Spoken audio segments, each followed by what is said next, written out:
Hello everyone, welcome back to Crown My Run, welcome back to Crown Corner, and I deeply apologise that we are in Crown Corner. This should be a race video for the Torbay Half Marathon, but it was called off for strong winds.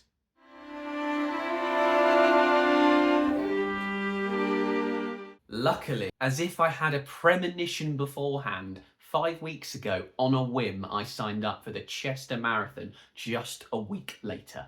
So this means that I can use that half fitness to try and go 100% now for a marathon PB. I was always going to go out and attempt to go somewhere near my PB, but it was always going to be tough a week after what was hopefully going to be a half marathon PB.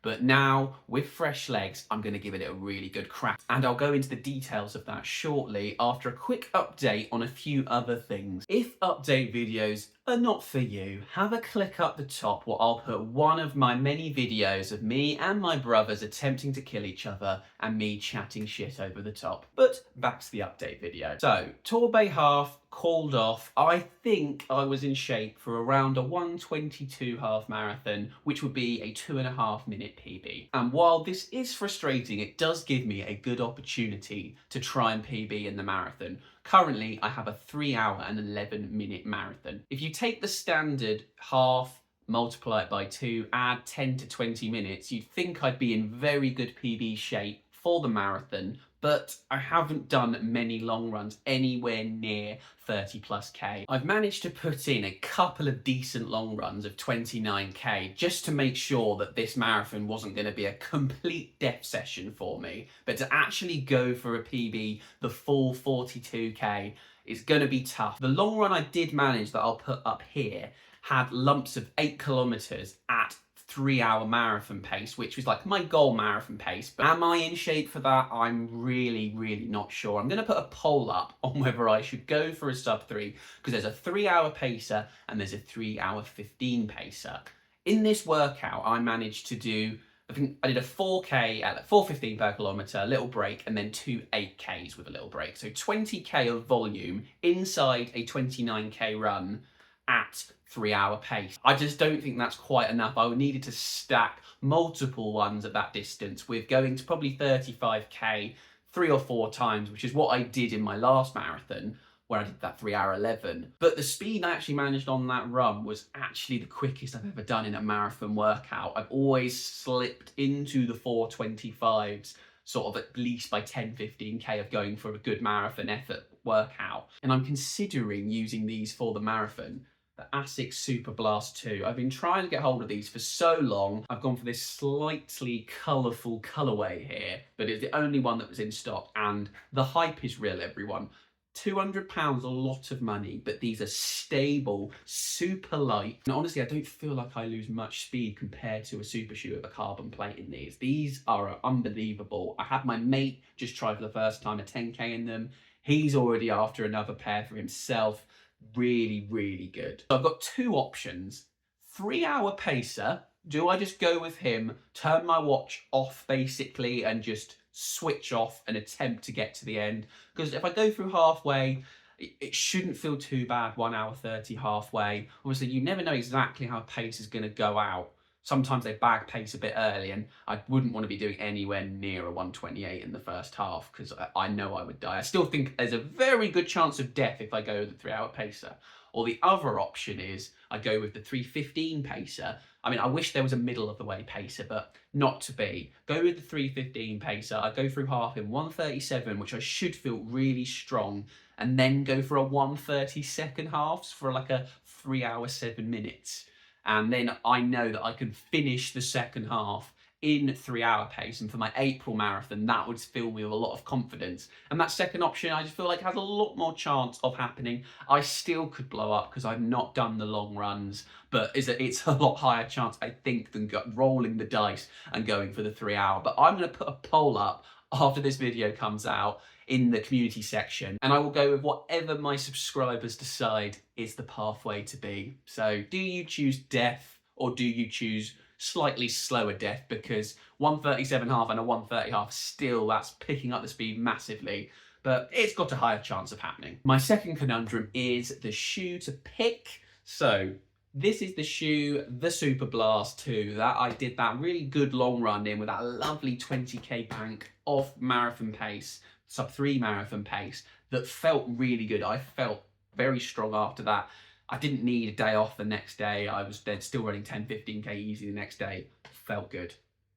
Or marathon PB shoes, the Alphafly ones. These have only got 70k in them, couple of 5k park runs, and the Marathon Brighton I did this year. On that day, I didn't feel very good from the get-go, and I managed to still cobble together a 3 hour 11. Like in the first 5k, I was like, no, sub-3, not a chance. So I just went at about 4:25, and I clung on till probably 30, 35k and just faded to a 3:11 at the end. These shoes are rapid. I'm just not sure that they are the quickest shoes for me. Third option is I have Vaporfly 3s, which have got about 60k in them. These particular shoes have my recent 5k PB in. I've got another pair with like 300k or so in now that have my 10k PB and my half PB. And I do feel like probably up to a half, these must be my quickest shoe. I remember in a marathon block last year for my Richmond marathon, you can watch up here, 30-degree temperatures killed me that day. I did a 1:26 that felt so easy that day. And then I've done my 1:24.5 in these. The issue with these is it's a very narrow hill compared to the other shoe. And once I get tired, I do start to pronate even more than I normally do. And they're just a little bit unstable, but I'm pretty sure these are my quickest shoes, as I do have 3 of my main 4 PBs in them. My final option is the Alphafly 3, which I was planning on doing my half in last time because I wanted to see if these were quicker than the Vaporfly 3 for a half for me, which unfortunately, currently I will never know.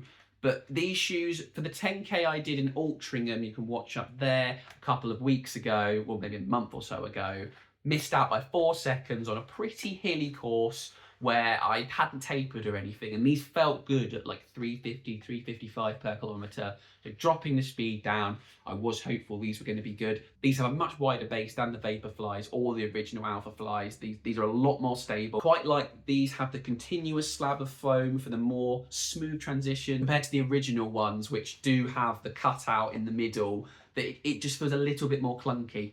D Mills will hate me for that because he absolutely adores these shoes, but that's just my take. 4 shoes, which actually I'm going to put a poll up for them as well. So Alphafly 1, Alphafly 3, Vaporfly 3, or a little cheeky outsider, just go with the Super Blast that I did do that really good long run in. Yeah, you've got a shoe choice you're going to have for me. You're going to have my pacing strategy that you also get to decide on. How very exciting. So I've got 2 weeks off. First week I probably just won't run after this marathon.